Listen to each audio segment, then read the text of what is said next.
Hi. First, I simply have to say thank you to you. Thank you for participating in these research projects on leadership and community, and for participating in them at this early stage. Because doing it at this early stage really demands an entrepreneurial spirit on your side. The questions that you had to work through are presently much longer, draining longer than the final ones will be. The system is not properly explained yet. The results that you get are not exact yet, and they can't be exact at this present stage. And last but not least, the support structure that we are in the process of building up is not in place yet, and all of us know what a difference it makes whether or not all of these elements are together and available to us or not. But nevertheless, I trust, and I've heard it from initial responses, that you nevertheless have gained some interesting experiences, some revealing results. This was the case for me, at least. When I got my first community and empowerment results, I learned things that I didn't know before. Well, what are the numbers of participants so far? They are actually quite encouraging. Up to now, there are 1,223 people who participated in these two research projects. I actually can check it up online what the most recent results are, because they change every 5 minutes, literally. It's now 1,232 people who participated in these research projects. So we have 320 community surveys that have been completed, 200 leadership surveys that have been initiated, and a little bit more than 700 people who participated in the leadership surveys that we have so far. Well, why are we doing this research? Those of you who are already familiar with natural church development know that this is one of the hallmarks of NCD. NCD is not about my own or other people's favorite ideas, but it is all about identifying universal principles of growth. And in order to arrive at these universal principles of growth, there is no other way than literally researching the whole globe in order to identify these principles. Even these two new research projects, we didn't start at scratch, but all of this was based on the data that we have in our computers from 75,000 churches that we have researched over the past few years. Actually, not the past few years, but the past 18 years. If we cut out all of the individual questions from the questionnaires that we have used and pasted them together, that would form a ribbon of paper that would circle the whole globe almost twice. So it's a huge amount of data, but this is the only way to identify universal principles of growth. Some of you who participated in the research asked us a number of questions. For instance, Kathy of New Zealand wrote the following email. Why do I only get a preliminary result, she wrote, and not the final one? And how exact is the preliminary result? Well, you only get the preliminary result, Kathy, because that's the only one that is available at the given time. How exact is it? What will be the difference to the final result? Actually, we don't know it, and nobody knows it yet. That is the research, the reason why we are doing the research right now, to find this out. At the end of the process, by May of next year, of course, we will have developed a survey according to strict scientific standards that will be very precise. How precise is the present survey? We don't know it yet, but we can assure you of one thing. It's the best that we can provide at this given time. And you, Kathy, together with thousands of others, are part of the process of building up such an evaluation tool that will operate on a far higher level from May of next year on than it is possible right now. Another question.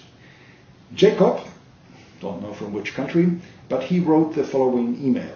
He said, it's about the leadership research. I find the profile insightful and useful, but would be happy to get some pointers in interpretation. For example, balance equals what?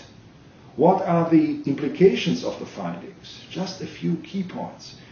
In sharing feedback with those gracious enough to evaluate me, what do I say to them about my profile, and what might I ask them to help me with in growing my empowerment capacity? Well, Jacob, these are the right questions to ask. Absolutely the right questions to ask. And please understand that presently we don't have answers to all of these questions, but at the end of this process, in May of next year, you will find a system where these questions and many more will be addressed in a user-friendly and easy-to-use and very precise way.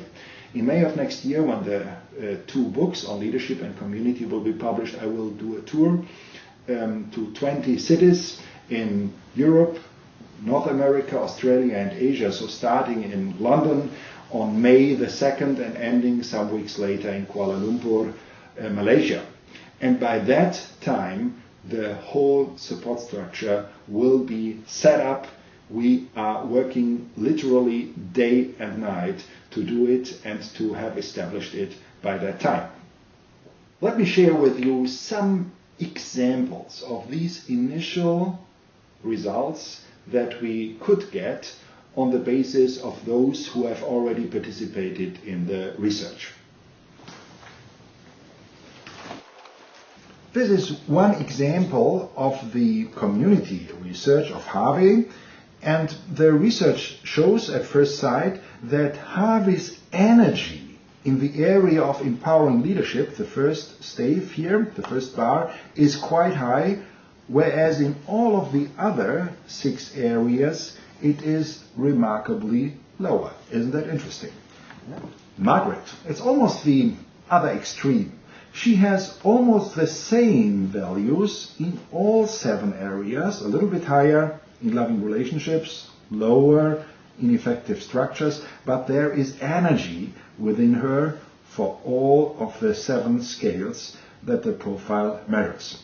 Or a third and more frequent result, it's almost like a flight of stairs, you know. Here Kim, whether he is a he or she, I don't know, but this person has the highest energy in gift-based ministry, second highest need-oriented evangelism, lowest in empowering leadership, and everything in between. Well, it may be worthwhile to explain what this survey measures.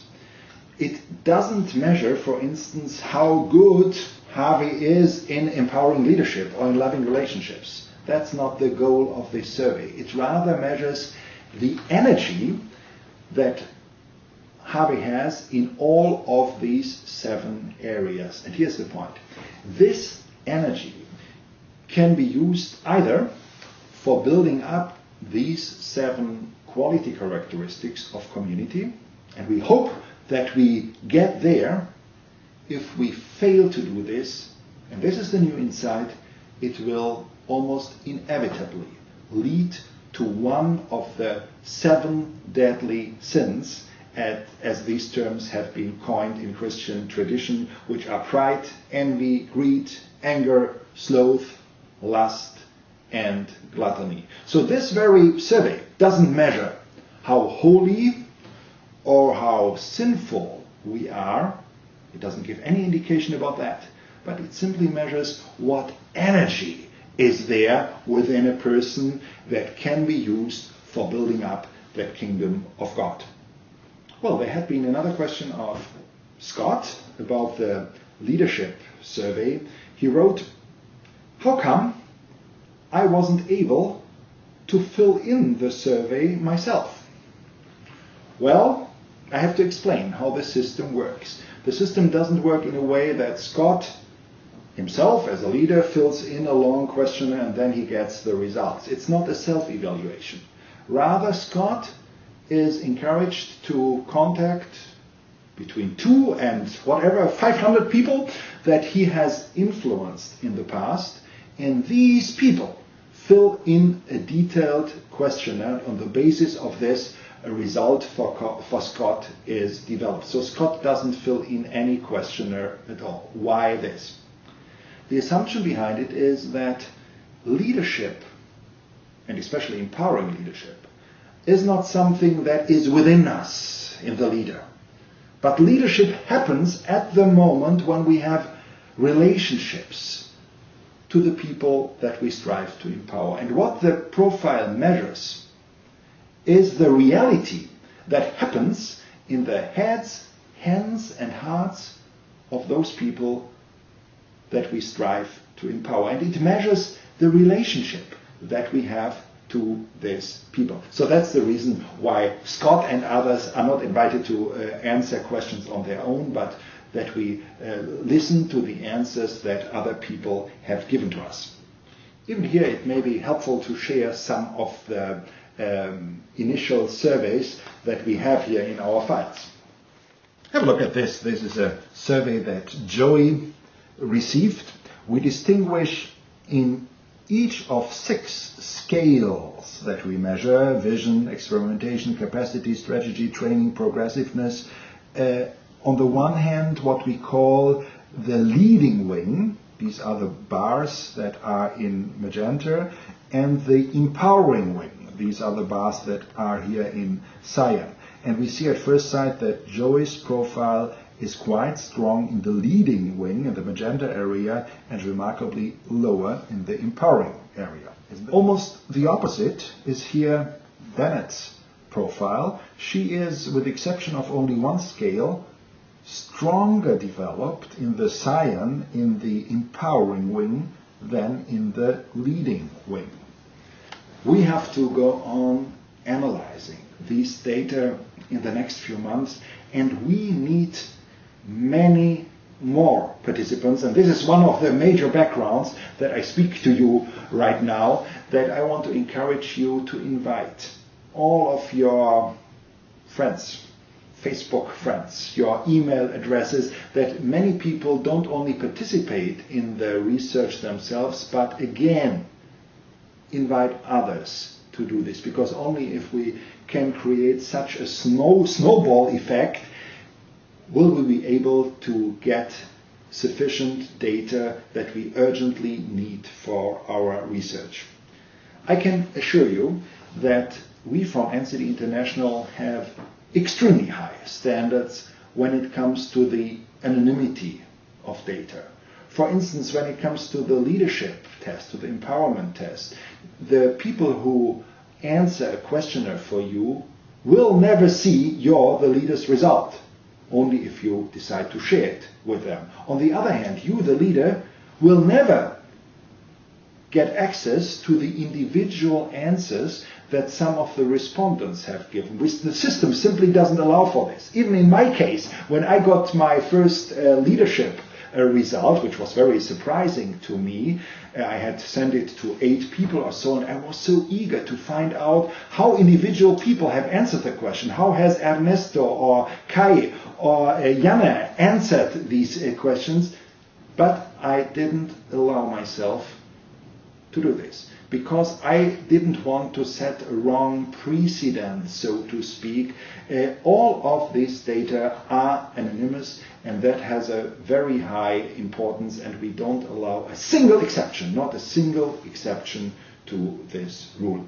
Please use your email system, use your social networks to invite many people to take part in this research. By doing this, you help us, and by helping us, you minister literally to tens of thousands of other people. And everyone who takes part in this survey will learn something on the way. God bless you.